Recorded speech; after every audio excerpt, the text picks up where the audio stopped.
समन्त चक्रवालेषु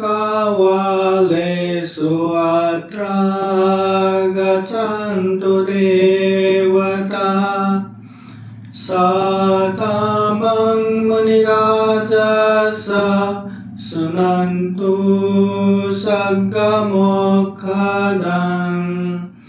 धम्मश्रवणकालो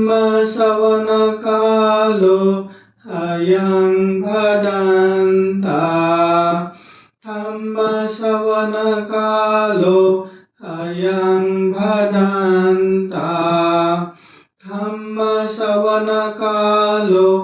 अयं भदन्ता नमो तस्स भगवतो अरहतो सम्मा सम्बुद्दस्स नमो तस्स भगवतो अरहतो सम्मा सम्बुद्दस्स नमो तस्स भगवतो अरहतो सम्मा सम्बुद्दस्स।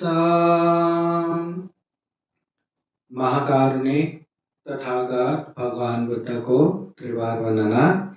महाकारुणिक तथागत बुद्ध द्वारा देशित सुआख्यात धम्म को त्रिवार वंदना। महाकारुणिक तथागत बुद्ध के आर्य श्रावक संघ को त्रिवार वंदना। परम पूजनीय बोधिसत्व डॉक्टर बाबा साहब अम्बेडकर और आज के विशेष धम्म देशना में उपस्थित श्रद्धा संपन्न बुद्धि संपन्न उपासक उपासिकाएं। महाकारुणिक तथागत बुद्ध ने जो जीवन भर बहुजन हिताय बहुजन सुखाय के लिए लोगों के हित और कल्याण के लिए ढेर सारे उपदेश दिए, उन सारे उपदेशों का एक केंद्र के रूप में आधार के रूप में कर्म सिद्धांत के विषय में कर्म और कर्म विपाक के विषय में उपदेश दिया है। जो व्यक्ति ये कर्म और ये कर्म विपाक को अच्छे से जानते हैं समझते हैं वो व्यक्ति अकुशल कर्म से दूर रह के कुशल कर्म में आगे बढ़ के सारे कर्म संस्कार को ही समन कर देता है, शांत कर देता है। पुनर्भव जो भी फिर से जो विपाक बनाने का काम है, जो फिर से बार बार ये दुख चक्र संसार चक्र में जन्म होने का जो संस्कार है कर्म संस्कार उसको ही शांत कर देता है। तो फिर वो व्यक्ति ये जो संसार चक्र दुख चक्र को धम्म चक्र बना देता है, दुखों से मुक्त हो जाता है। इसलिए ये कर्म और कर्म विपाक को खूब अच्छे से जानना बहुत जरूरी है। महाकारुणिक तथागत बुद्ध कहते हैं सब्बे सत्ता कर्म सका कर्म योनि कर्म बंधु कर्म पति शरणा यं कर्मं करिष्यन्ति कल्याणं वा पापकं वा तत्सदायादा भविष्यन्ति। इस दुनिया में जो जैसा करता है वो वैसा ही भुगतता है। सब्बे सत्ता कर्म सका, यहाँ अच्छा हो रहा है बुरा हो रहा है, सारे चीजों का मूल कारण अपने अपने कर्म ही है। कर्म दायादा कर्म ही अपना दायाद है अंशयार है। कर्म बंधु कर्म ही हमारा बंधु है। कर्म पति शरणा कर्म से हमारा सही मायने में अपना बंधु बांधव है। कर्म योनि कर्म की वजह से हमारा जन्म होता है, अच्छे जगह पे बुरे जगह पे, इंसानों में तिरेकों में अनेक जगहों पे जन्म होता है। यं कर्मं करिष्यन्ति जो जैसा कर्म करता है कल्याणं वा पापकं वा चाहे अच्छा हो चाहे बुरा हो तत्सदायादा भविष्यन्ति वो वैसा ही भुगतता है। इंसान जैसा करता है वैसा ही आता है। जो व्यक्ति कर्म सिद्धांत को अच्छे से जानते हैं वो खूब अच्छे से ये भी जानते हैं कि हमारे सुख का कारण, दुख का कारण कोई और नहीं, हम खुद है। हम अच्छे कर रहे हैं तो जीवन में अच्छा हो रहा है, हम बुरे कर रहे हैं तो जीवन में बुराई हो रहा है। मतलब कोई ऐसे अलौकिक शक्ति नहीं है कि जो हमें सुख दे के भेजता है, दुख दे के भेजता है।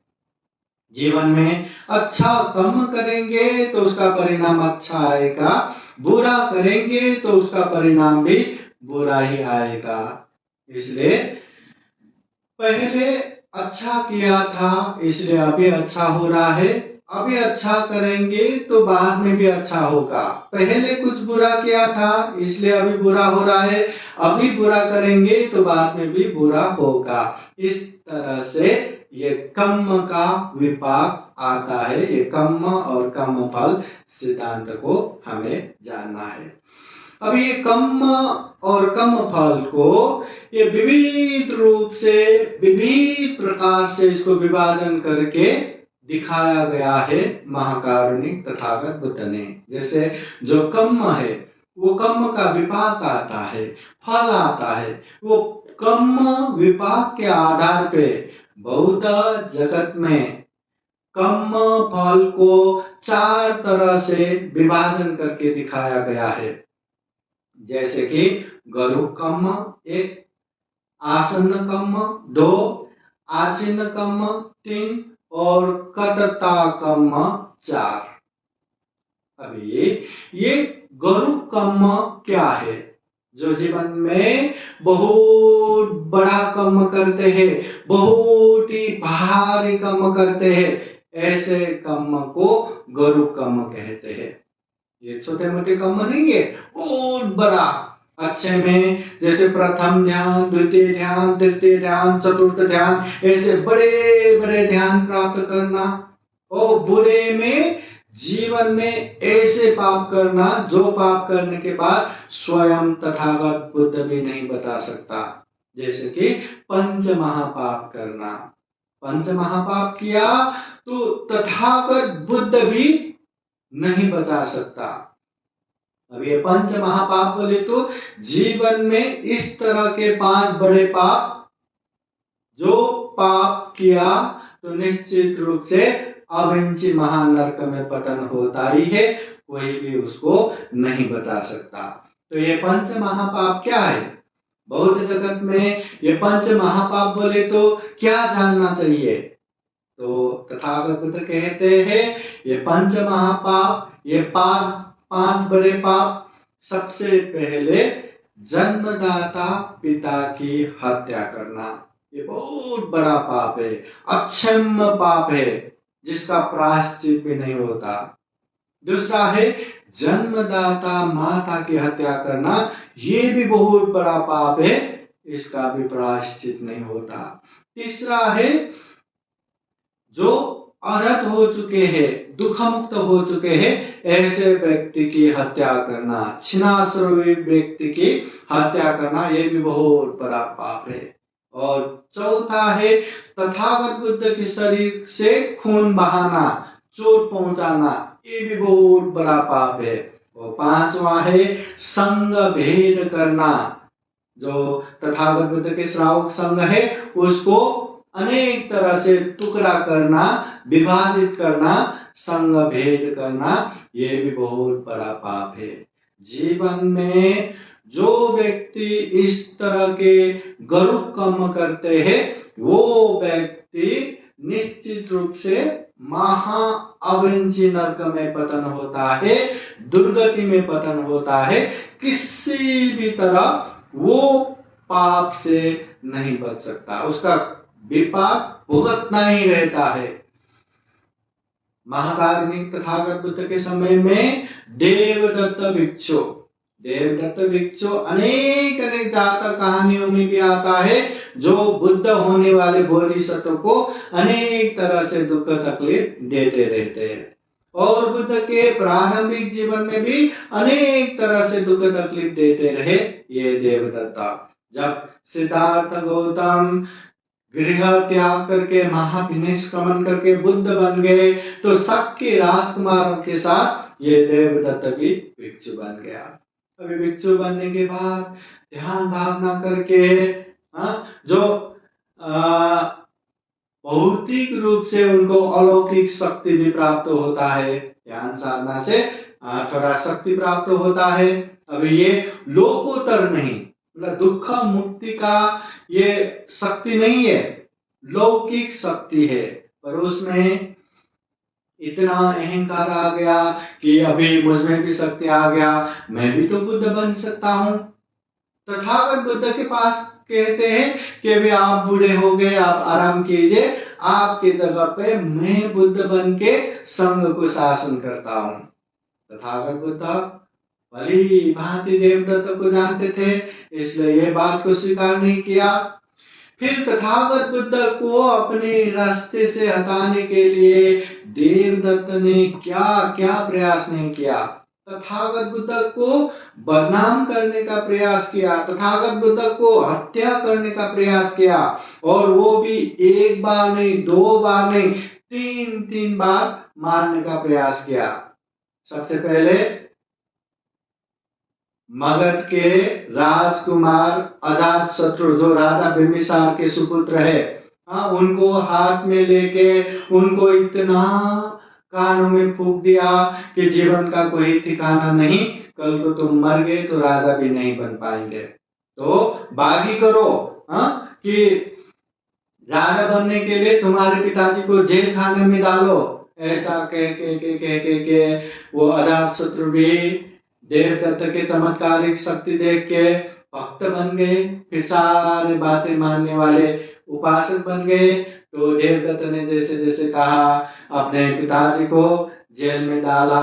फिर ये अजातशत्रु राजा होने के बाद उसके सैनिक या सैनिक हत्यारा को लेके तथागत बुद्ध को मारने के लिए भी भेज दिया, मगर जो बुद्ध को मारने के लिए गए सारे के सारे बुद्ध प्रति प्रभावित होके शिष्य बन गए। फिर उसके बाद भी जब तथागत बुद्ध राजगृह के गृद्धकुल पर्वत में बार बार ध्यान करने जाते थे, वहां भी जब तथागत बुद्ध अकेले आते जाते देख के देवदत्त ने ऊपर से बहुत बड़ा पत्थर मार के मारने की प्रयास किया, मगर वहां भी ये पत्थर एक पहाड़ से निकला हुआ पत्थर में लग के दूर जा गिरा, मगर छोटे से टुकड़े तथागत बुद्ध के पैरों में या उंगलियों में लग के बहुत बड़ा कष्ट हो गया।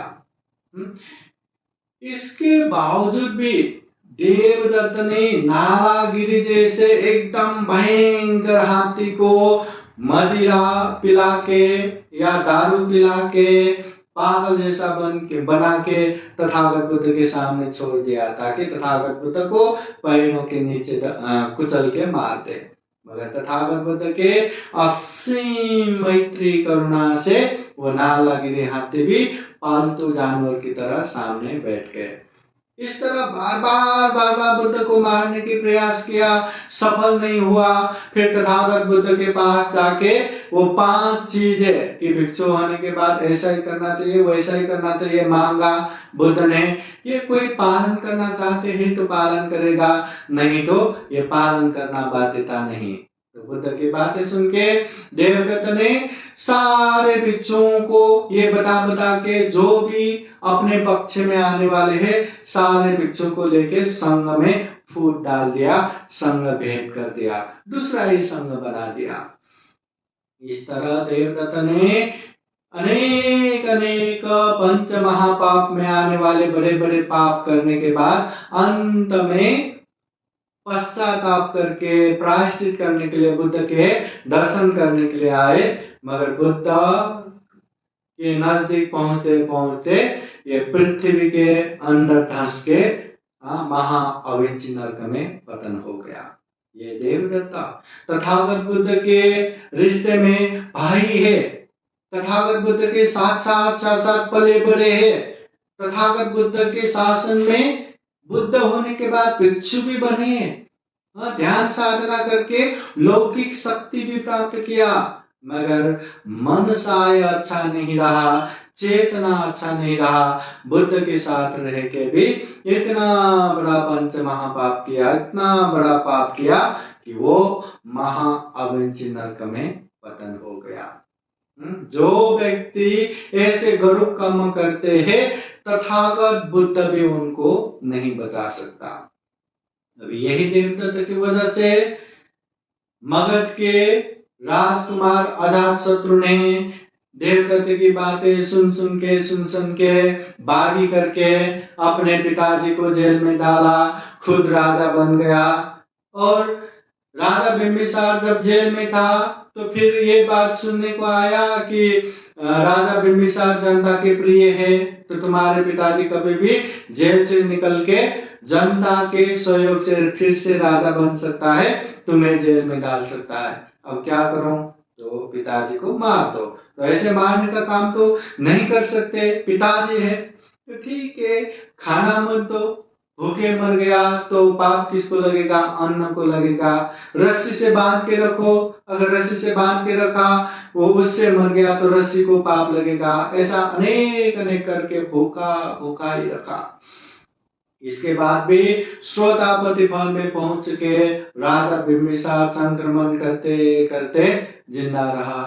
फिर ये चलते चलते जिंदा हो रहे करके एक नाई को भेज के ये पेड़ों के नीचे चीर के अनेक कष्ट दे के अंत में मार ही दिया।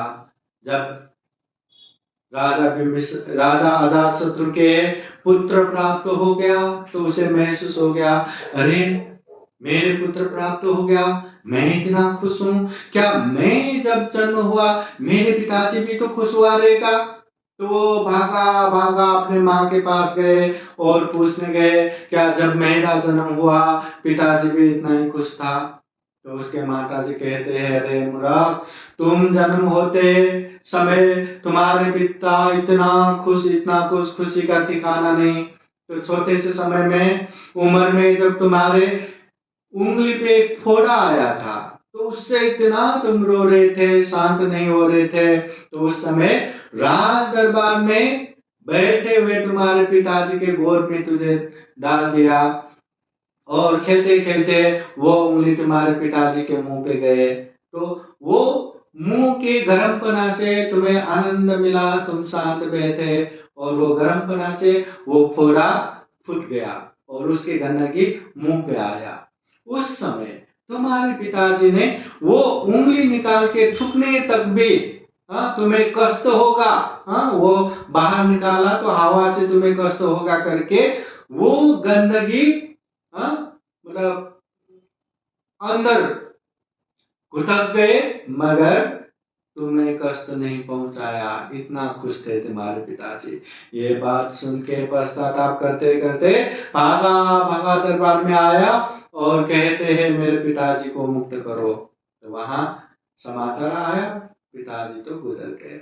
फिर बाद में बहुत प्रायश्चित करके यहाँ वहां करते करते अजातशत्रु तथागत बुद्ध के पास भी गए, बुद्ध के भक्त भी बन गए, उपासक भी बन गए और खूब सारा धर्म के लिए काम किया। जब बुद्ध के महापरिनिर्वाण बाद पहला बौद्ध संगायना किया तो राजा अजातशत्रु ने जितना भी खर्चा है, जितना भी आवश्यक व्यवस्था है, सब करके दिया था। मगर इतना करने के बाद भी अजातशत्रु ये मार्ग फल में प्रतिष्ठित नहीं हो पाया, दुख मुक्त नहीं हो पाया। पंच महापाप में एक पाप पिताजी का हत्या किया, इसलिए महा अविंची नरक में पतन होना पड़ा। तथागत बुद्ध कहते हैं, अजातशत्रु अगर देवदत्त को मिलने से पहले बुद्ध से एक बार भी मिलता तो वही समय में श्रोतापति फल प्राप्त कर सकते। इतना पुण्य पार में होके भी अजातशत्रु देवदत्त के संगत में जाके इतना बड़ा पाप किया कि महा अविंची नरक में पतन होना पड़ा, दुर्गति में पतन होना पड़ा। जिंदगी में इतना बड़ा गरुड़ कर्म करने के बाद स्वयं तथागत बुद्ध भी चाहे तो बता नहीं सकता। अगर दूसरे छोटा मोटा पाप हो गया या ये पंच महापाप में नहीं आया तो उससे तथागत बुद्ध आरक्षण कर सकते हैं। जैसे हमने अंगुलीमाल की कहानी तो सुने ही होंगे। अंगुलीमाल डाका जिसने गुरु दक्षिणा देने के लिए 1000 उंगलियों का माला इकट्ठा करने के लिए कितने लोगों को मारा, गांव गांव उजाड़ दिया। इतने लोगों को मारने वाला जब तथागत बुद्ध के उपदेश सुन के वो बुद्ध के शिष्य बन गए, हिंसा त्याग दिए और बुद्ध के शरण में भिक्षु बन के अच्छे से धर्म का अभ्यास करते करते वो दुख मुक्त औरत भी हो गया। उसने हजारों लोगों को मारा। एक एक इंसान को मारना कितना बड़ा पाप है, कितना दुर्गति में पतन होता है। मगर हजारों लोगों को मारने के बाद भी वो तथागत बुद्ध के शरण में जाके अच्छे से धम्म साधना अभ्यास करके वो दुख मुक्त हो गया। हाँ, उसके बावजूद भी लोगों ने उसको पत्थर मार मार के ये परिनिर्वाण का कारण बना दिया, मरण का कारण बना दिया। पर मरण के बाद दुर्गति जाने की आवश्यकता तो नहीं हुआ। क्यों? क्योंकि उन्होंने पंच महापाप नहीं किया था। इसलिए जीवन में ऐसा गुरु कर्म, ऐसा पंच महापाप कभी नहीं करना। कभी भी जन्मदाता माता पिता की हत्या नहीं करना, छिनाश्रवी दुख मुक्त व्यक्ति की हत्या नहीं करना, बुद्ध के शरीर से खून नहीं बहाना। अभी बुद्ध नहीं है तो बुद्ध के शरीर से चोट पहुंचाना ये तो संभव ही नहीं। और संग भेद नहीं करना, जो संग है उसको टुकड़ा नहीं करना। तो ये पहला कर्म है गुरु कर्म। फिर कर्म फल के आधार पे दूसरा कर्म आता है आसन्न कर्म। आसन्न कर्म बोले तो जीवन के अंतिम अवस्था में करने वाले कर्म। जीवन भर उसने किया नहीं, जीवन भर उसमें रहा नहीं, मगर अचानक से जीवन के अंतिम समय में वो हो जाता है। तो ऐसे कर्म को आसन्न कर्म कहते हैं। अभी जैसे मत्त कुंडली की कहानी में देखे तो मत्त कुंडली जो धनाढ्य सेठ के इकलौते पुत्र होने के बावजूद भी अपने पिता की कंजूसाई की वजह से बीमारी का इलाज नहीं करवाया और वो मरण शैया में पहुंच गया, मरने वाले हैं। ऐसे समय में अपने पिताजी के ऊपर इतना द्वेष, इतना क्रोध, अरे इतना धन संपत्ति होने के बावजूद भी मेरी पिताजी की कंजूसाई की वजह से मैं मर रहा हूँ, अकाल में मेरा मृत्यु हो रहा है। कितना दुख, कितना द्वेष। तो ऐसे समय में जब महाकारुणिक तथागत बुद्ध महाकरुणा समापति ध्यान से मत्त कुंडली को देखे तो तथागत बुद्ध श्रावस्ती में भिक्षाटन आते आते तो मत्त कुंडली के पास आए। मत्त कुंडली ने तथागत बुद्ध को देखा तो देखते इतना प्रसन्न हो गया, अरे मेरी नसीब कि तथागत बुद्ध के दर्शन हो गया करके बुद्ध के प्रति प्रसन्न हो के वो प्राण त्याग दिया। उस समय जो अपने पिताजी के प्रति द्वेष था, दुराभावना था, वो सब भूल गए। केवल बुद्ध के प्रति प्रसन्न होके वो मर गए। और कहते हैं जैसे सो के उठे समान वो सुगति में पतन हो गए। तो ये आसन्न कर्म है, जीवन के अंतिम समय में करने वाले कर्म है। वैसे ही एक सत्यमानव की कहानी भी आता है।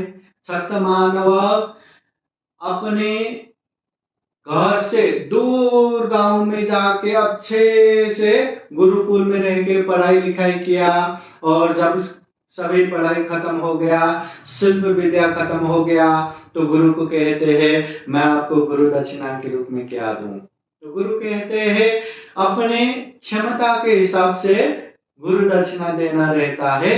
तुम्हारे बहुत क्षमता है, बहुत पैसे वाले है, इसलिए तुम 1000 स्वर्ण असर पिला के दो। वो कहते ठीक है। तो वो अपने घर में आते हैं। घर में बहुत समय के बाद आए तो सारे लोग खुशी। फिर सत्यमानव कहते हैं मुझे गुरु दक्षिणा देने जाना है। तो क्या देने जाना है? 1000 स्वर्ण असर्पिका। खूब पैसा है, हाँ लेके जाओ करके तुरंत 1000 स्वर्ण असर्पिका पोटली बना के दिया। और वो भी वो लेके गुरु दक्षिणा देने के लिए गए, गुरु दक्षिणा दे के आएंगे करके वो गए। अभी 1000 स्वर्ण असर्फी बोले तो 1000 स्वर्ण मुद्रा बोले तो बहुत बड़ा संपत्ति हो गया। जब ये बातें चोरों को पता चला तो वो लोग योजना बना के गए थे कि जब ये जंगल के राह में पहुंचेंगे वहां उसको पकड़ के अंदर लेके जाएंगे, मारेंगे, धन संपत्ति लूट के लेके जाएंगे। तैयारी करके बैठे। अब ये शतमानव को पता नहीं, वो चल रहे थे। यहाँ तथागत बुद्ध ने महाकरुणा समापति ध्यान से देखे तो ये छक्त मानव की कल्याण हो सकता है, उसका मृत्यु निश्चित है, उसको टाला नहीं जा सकता, वो उसका कर्म है। तो अगर बुद्ध वहां गए तो उसका कल्याण होगा। ये जान के तथागत बुद्ध छक्त मानव के रास्ते में पहले ही एक पेड़ के नीचे बैठा रहा।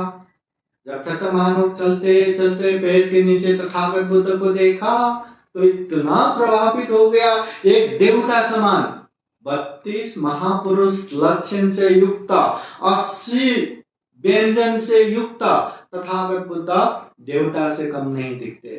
तो तथागत बुद्ध ऐसे पेड़ के नीचे देख के इतना प्रभावित हो गया तो वहां जाके नमस्कार करने गया। तब तथागत बुद्ध ने उनको बुद्ध पता है क्या, धम्म पता है क्या, संघ पता है क्या, ऐसा पूछने पे वो कहते मुझे पता नहीं। तब तथागत बुद्ध ने सारांश में बुद्ध गुण, धम्म गुण, संघ गुण के विषय में बताते हैं। यो वदतं पवरो मनुजेषु शक्य मुनि भगवा कथकिच्चो, गाथा द्वारा बुद्ध गुण, धम्म गुण, संघ गुण बताते हैं।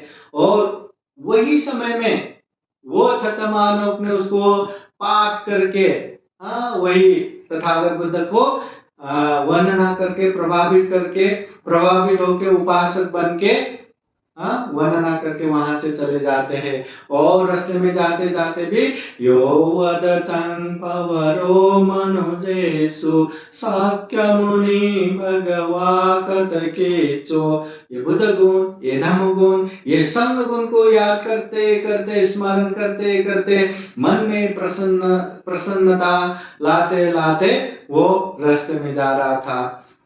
जब सुनसान जंगल के राह में पहुंचे तो वहां जो पहले 500 चोर बैठे थे उन लोगों ने उसको पकड़ लिया, अंदर लेके गया, उसको जान से मार दिया और सारा धन लेके भाग के वो मर गए। मगर अंतिम समय में तथागत बुद्ध के उपदेश सुन के प्रभावित होके उपासक बन के बुद्ध गुण, धम्म गुण, संघ गुण स्मरण करते करते वो प्राण त्याग दिया। तो वहीं से देवलोक में उत्पन्न हो गया, सुगति में पहुंच गया। इस तरह जीवन के अंतिम समय में जो कम करते हैं या जो कम होते हैं उसे कहते हैं आसन्न कर्म। जो जीवन में भारी भारी बड़ा बड़ा कर्म होता है वो गरुड़ कर्म हो गया, और जीवन के अंतिम समय में जो होता है उसे आसन्न कर्म कहते हैं। और तीसरा कर्म फल के आधार पे तीसरा कर्म है आचिन्न कर्म। यह आचिन्न कर्म बोले तो कोई भी व्यक्ति जो निरंतर अभ्यास करते हैं वो कर्म को आचिन्न कर्म कहते हैं। जैसे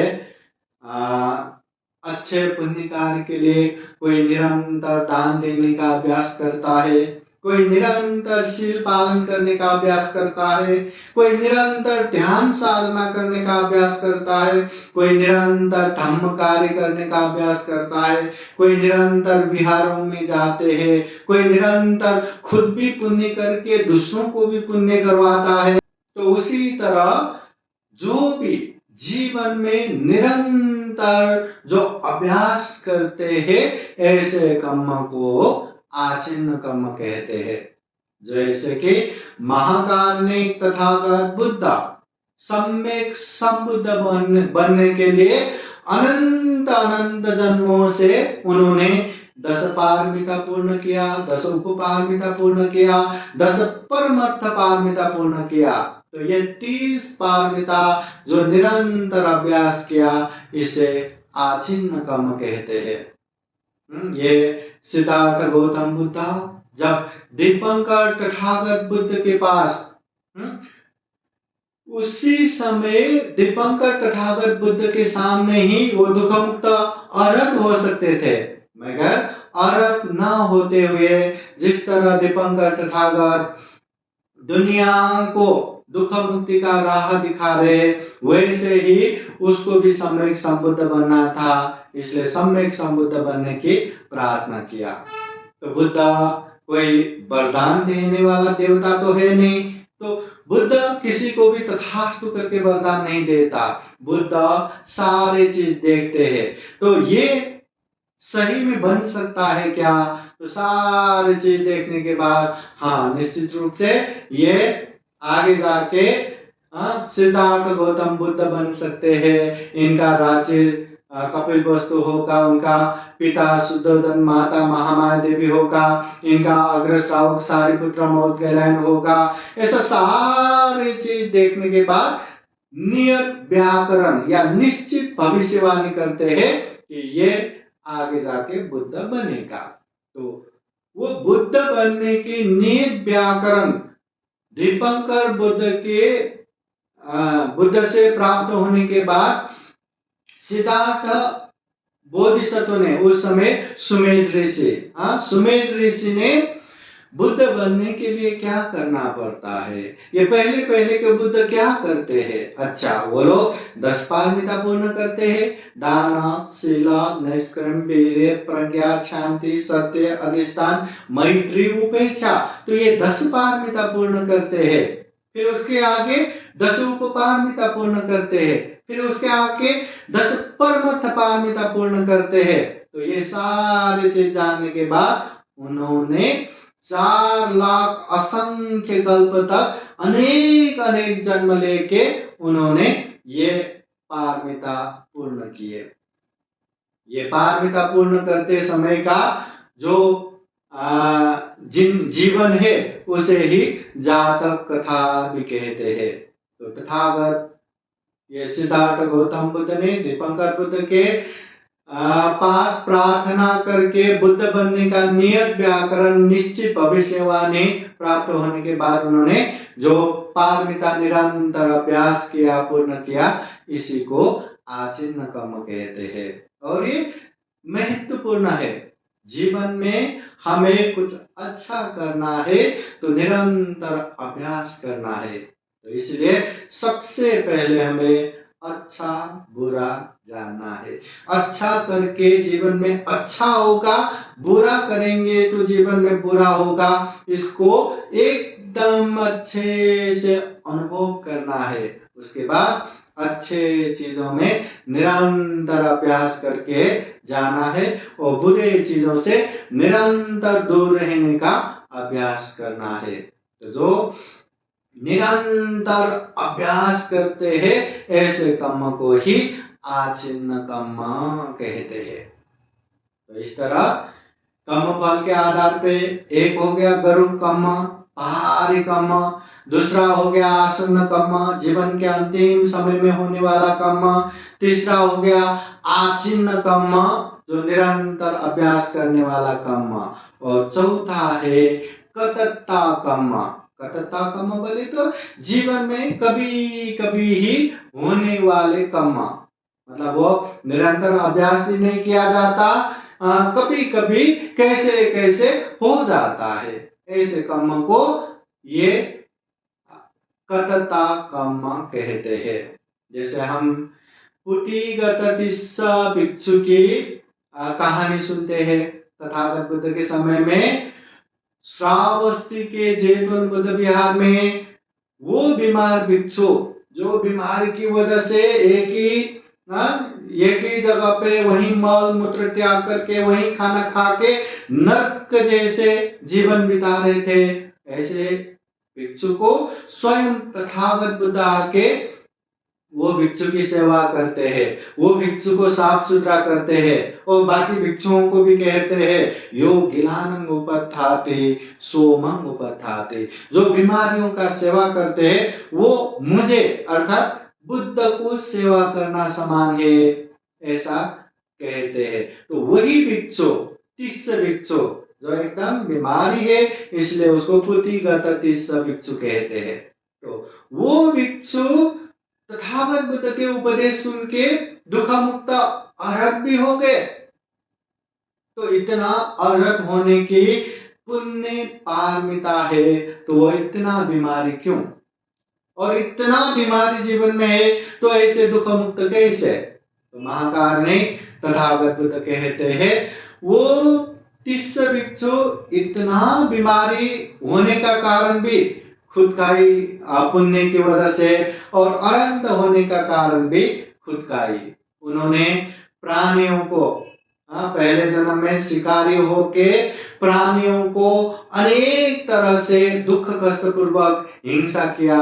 बहुत सारे प्राणियों को, पशु पंछियों को पकड़ के लाते और पंछियों को पकड़ के लाते हैं तो ऐसे रखा तो वो तो उड़ जाएगा, तो वो क्या करते हैं पंख काट के रखते थे। अभी मार के रखा तो अगले दिन वो तो बास आएगा, सड़ जाएगा, इसलिए जिंदा रखना है पर उड़ना नहीं चाहिए करके पंख काट देते। फिर यहाँ वहां भाग जाते हैं, भागना नहीं चाहिए करके पैर भी काट देते थे, बस वो जिंदा रहे। इस तरह कष्टपूर्वक दुख दे के प्राणियों को मार के आया, इसलिए खुद भी इतना दुख पूर्वक ये बीमार होके बैठना पड़ा। कोई भी भिक्षु सामने आके उसकी सेवा नहीं कर रहे थे, इतना बुरा हालत हो गया।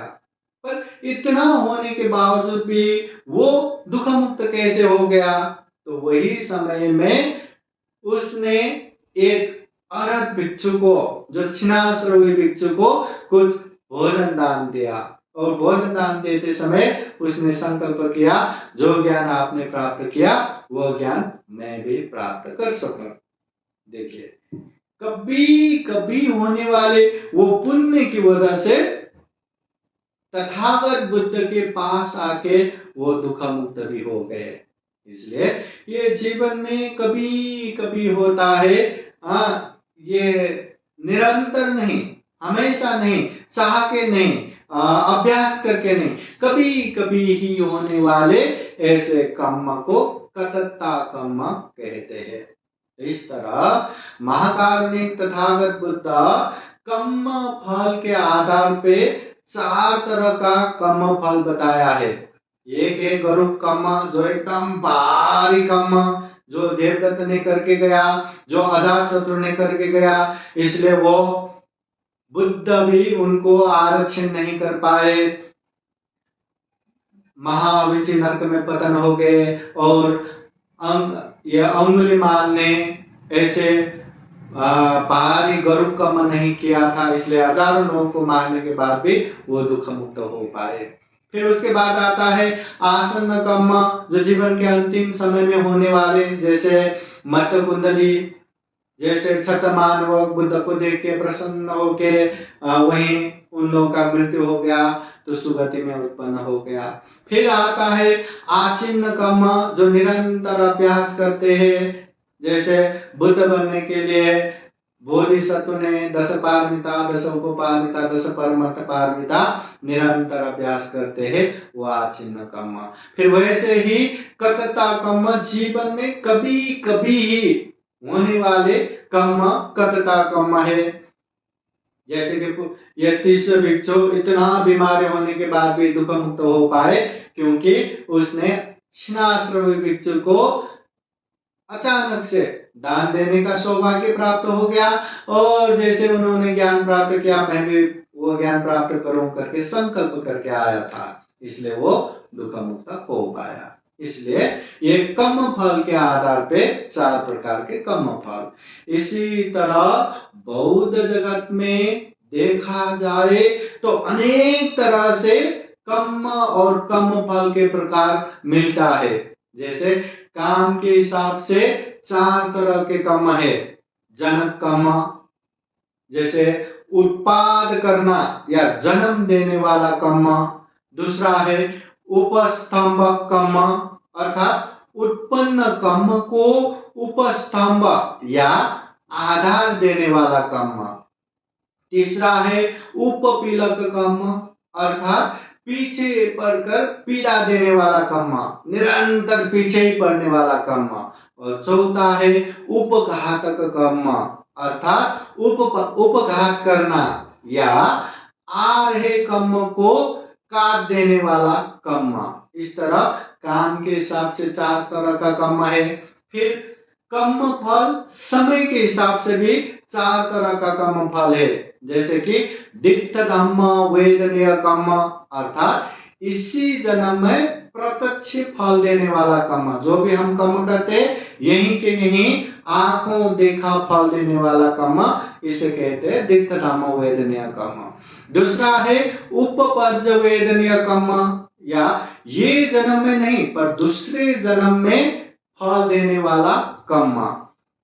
तीसरा है अपरापर्यवेदनीय कर्म, अर्थात तीसरे जन्म से, दूसरे जन्म हो गया, तीसरे जन्म से निर्वाण तक कभी भी उचित समय पर फल देने वाला कर्म। ये जन्म में भी नहीं, दूसरे जन्म में भी नहीं, तीसरे जन्म से जब तक हम दुख मुक्त निर्वाण नहीं होता तब तक कभी भी कहीं भी आके फल देने वाला कर्म, ये अपरापर्य वेदनीय कर्म। फिर चौथा कर्म है अहोसी कर्म, अर्थात फल नहीं देने वाला कर्म। जैसे कि एक किनारे में रह के कोई सामान हम दूसरे किनारे में फेंक देते हैं, तो फोर्स न होने से वो सामान, वो वस्तु दूसरे किनारे नहीं पहुंचता और नदी में ही बहा के लेके जाता।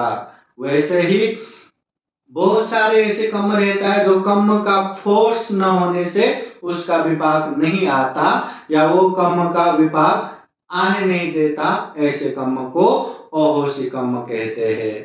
तो इस तरह कर्म फल के हिसाब से 4 तरह का कर्म हो गया। फिर स्थान के हिसाब से भी 4 तरह का कर्म है, जैसे एक अकुशल कर्म हो गया, दूसरा कामावचर कुशल कर्म हो गया, तीसरा रूपावचर कुशल कर्म हो गया, 4 अरूपावचर कुशल कर्म। मतलब जो हम कर्म करते हैं वो कर्म के हिसाब से कैसे कैसे जगह पे जन्म हो सकता है, कैसे कैसे जगह पे जा सकता है, उस तरह के ये कर्म हो गया। इस तरह बौद्ध जगत में देखा जाए तो बहुत सारे कर्म का प्रकार है। जैसे काला कर्म, ये काला फल, सफेद कर्म सफेद फल, काला कर्म सफेद कर्म, और सफेद कर्म सफेद फल। मतलब काला बोले तो गलत, सफेद बोले तो अच्छा। मतलब गलत कर्म करेंगे तो गलत फल आता है, अच्छे कर्म करेंगे तो अच्छा फल आता है। तो उस तरह के अनेक तरह से कर्म का प्रकार दिया है। पर एक बात हमें ये अच्छी तरह से जानना चाहिए, तथागत बुद्ध भी कहते हैं कर्म विषयो अचिंतनयो, मतलब कर्म के विषय में हम चिंतना भी नहीं कर सकते। इस माने में चिंतना नहीं कर सकते कि इस दुनिया में हम देखते हैं कोई इंसान अच्छा काम कर रहे हैं, जीवन में बहुत ही मेहनत करके धर्म करते हैं, पुण्य करते हैं, और देखते हैं उसके जीवन में खूब सारा दुख आ रहा है, खूब सारा कष्ट आ रहा है। क्यों? कोई अच्छा करता है तो परिणाम तो अच्छा ही आना चाहिए, ये बुरा क्यों? और कभी कभी ऐसा देखते हैं कि कोई इंसान बहुत ही गलत करता है, बहुत ही बदमाशी करता है, बहुत ही बुरा काम करता है, फिर भी उसके जीवन में सारे चीज परिपूर्ण है। धन, संपत्ति, परिवार, गाड़ी, बंगलो, सभी हिसाब से परिपूर्ण है, सुखी है। जो इंसान गलत करता है, पाप करता है, तो वो ऐसे परिपूर्ण कैसे, ऐसे सुखी कैसे? और कभी कभी तो जो रिद्धि शक्ति संपन्न व्यक्ति ये भी देखता है कि जो व्यक्ति जीवन में खूब अच्छा करते हैं, ऐसे व्यक्ति मरने के बाद भी दुर्गति में पतन होता है। और कभी कभी जो व्यक्ति जीवन भर गलत काम करते हैं, ऐसे व्यक्ति मरने के बाद भी सुगति उत्पन्न होता है। क्यों ऐसा? तो जो व्यक्ति हो सकता है वो जीवन में गलत काम कर रहे हैं, पर फिर भी उसके जीवन में सुख शांति मिल रहा है, धन संपत्ति परिपूर्ण हो रहा है। हो सकता है उसने पहले खूब अच्छा कर्म किया होगा, इसलिए उसको अच्छा हो रहा है। अभी गलत कर रहे हैं ना, बाद में उसका परिणाम गलत आएगा। कोई जीवन में खूब मेहनत करता है, खूब मन लगा के धर्म कार्य में आगे बढ़ रहा है, फिर भी जीवन में दुख कष्ट हो रहा है। तो हो सकता है हमने पहले बहुत बड़ा पाप किया हो, बहुत सारा अकुशल कर्म किया हो, इसलिए कितना भी हम मेहनत करें कि अच्छे नहीं हो रहा है। और कोई तो जीवन भर अच्छे करके भी दुर्गति में जाता है, तो उसने जीवन भर अच्छे किया पर ऐसा कुछ तो गलत किया होगा। जैसे मल्लिका महारानी, कौशल देश के राजा प्रसेनजीत के महारानी, इतना पुण्य कार्य किया, बुद्ध के उपासका बन के इतना धर्म कार्य किया, मगर जीवन में एक झूठ बोलने की वजह से 7 दिन तक वो ये दुर्गति में पतन होना पड़ा। तो ऐसे कुछ गलत काम करने की वजह से उसको खींच के दुर्गति में लेके जाता है। और कोई कोई जीवन भर बुरा करने के बाद भी वो अच्छा कुछ किया होगा, इसलिए वो सुगति में उत्पन्न होता है। तथागत बुद्ध के समय में एक श्रद्धा से एक रोटी दान देने वाला, एक मुट्ठी धूल दान देने वाले, ऐसे लोग भी सुगति पहुंचे हुए बहुत सारे उदाहरण ये त्रिपिटक के, सुत्त पिटक के, खुदक निकाय के विमानवत्थु ग्रंथ में देख सकते हैं, और गलत हुए पेतुवत्थु ग्रंथ में देख सकते हैं। इस तरह महाकारुणिक तथागत बुद्ध कहते हैं कम्म विषयो अचिंतन्यो, कम्म के विषय में हम चिंतना ही नहीं कर सकते। एक समय तथागत बुद्ध के अग्र श्रावक सारिपुत्र भिक्षु, जो प्रज्ञा में एक दग प्राप्त है, लाखों भिक्षुओं में प्रज्ञा में अग्रस्थान प्राप्त सारिपुत्र भिक्षु, जहां जहां सारिपुत्र भिक्षु रहता है वहां वहां बुद्ध की कमी कभी महसूस नहीं होता। तो वो सारिपुत्र भिक्षु भी एक समय ध्यान में बैठ के अपने कर्म के विषय में सोच रहा था कि मैं कौन से जन्म में क्या हुआ और मैंने क्या किया, उसके बाद क्या हुआ, ऐसा वैसा चिंतना करके बैठ रहे थे। उस समय महाकारुणिक तथागत बुद्ध सारिपुत्र भिक्षु को समझाते हैं कि हे सारिपुत्र, ये जो कर्म के विषय में हम चिंतना कर रहे हैं कि अचिंतनीय हो, चिंतना नहीं कर सकते।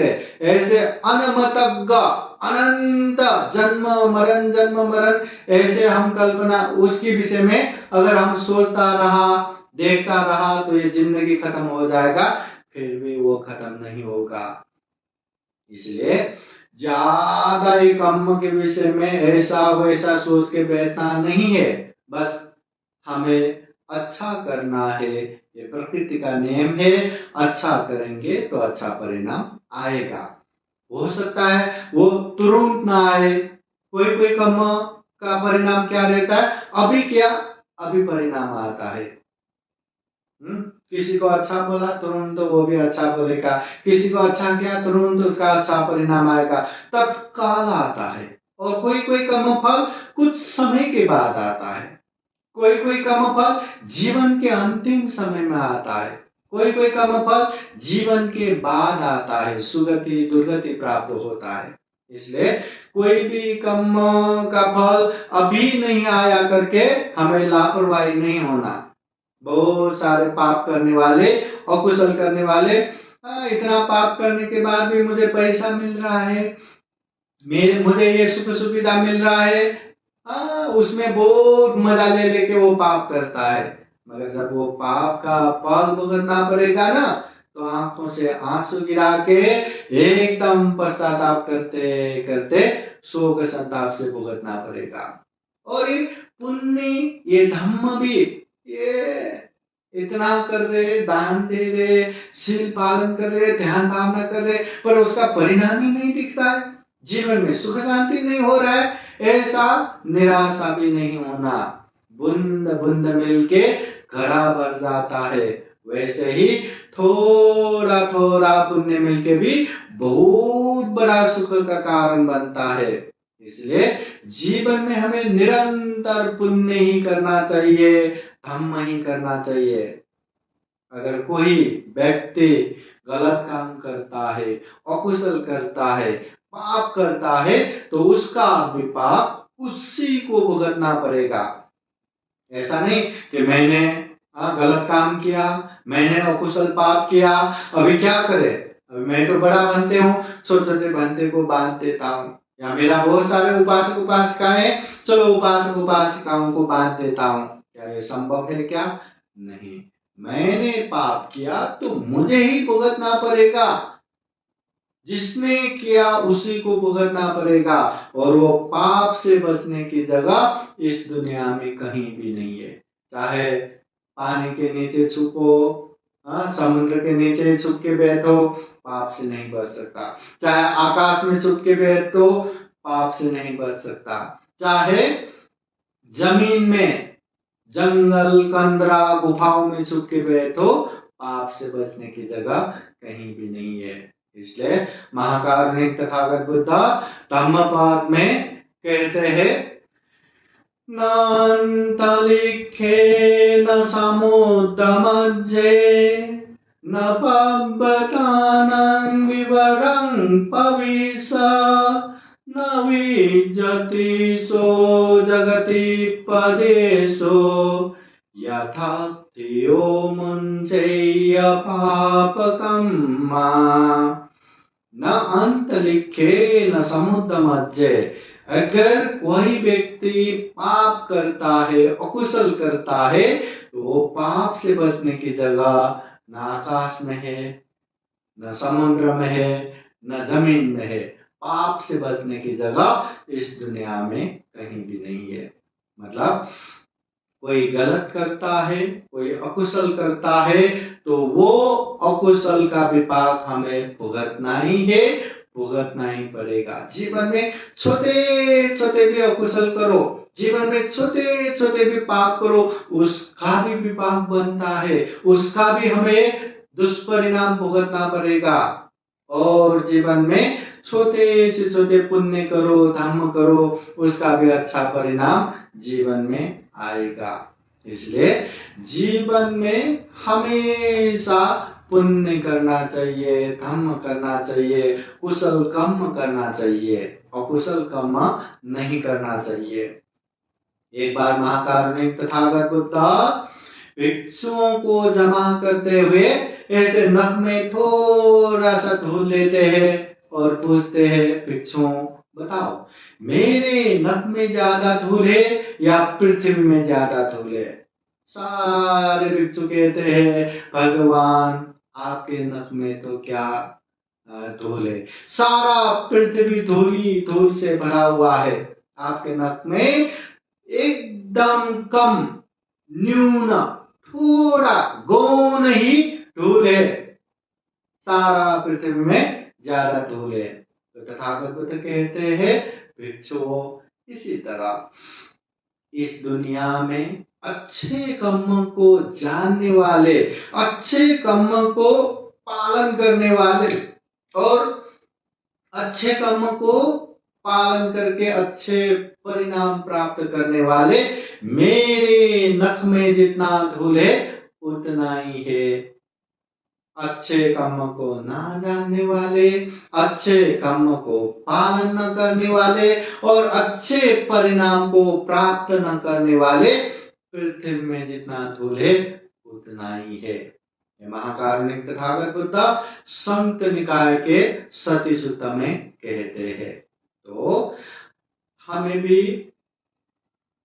ये तथागत बुद्ध के नख में जो धूल है उतने में ही आना है, या जो एकदम कम न्यून गौण में ही आना है। तो हमें अच्छे कर्म को जानना है, समझना है, अच्छे से अभ्यास करना है, उसमें परिपूर्ण होना है। अगर अच्छे कर्म ना जान पाए, अच्छे कर्म ना समझ पाए, अच्छे कर्म अभ्यास नहीं कर पाए, तो इतना दुर्लभ मनुष्य जीवन होके भी ये व्यर्थ में ही चला जाएगा। और एक चीज, जीवन, ये जो जीवन है ना, इसे हम दुर्लभ जीवन कहते हैं, मनुष्य जीवन कहते हैं, सर्वश्रेष्ठ जीवन कहते हैं। इतने दुर्लभ जीवन में जितना हम पुण्य करेंगे, ये जीवन सुख शांति का कारण बनेगा।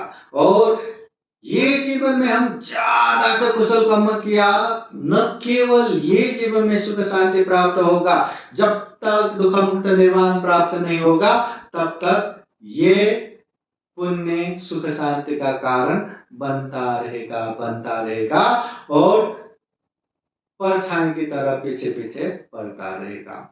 मगर हमने अच्छा नहीं किया, कुशल कर्म नहीं किया और अकुशल कर्म पे अकुशल कर्म ही करते गए तो क्या होगा? अकुशल होगा, पाप होगा। और वो पाप न केवल इस जीवन में दुख देगा, अशांति देगा, कष्ट देगा, जब तक हम दुख मुक्त नहीं होगा तब तक पीछे पड़ के हमें दुख, अशांति, कष्ट देता रहेगा। इसलिए अगर जीवन में हमें सुख शांति चाहिए, आराम पूर्वक रहना है, परिवार के साथ आराम पूर्वक रहना है, समाज में आराम पूर्वक रहना है, तो अच्छे कर्म ही करना है, कुशल कर्म ही करना है। इसलिए कुशल कर्म जानना है, समझना है, पालन करना है।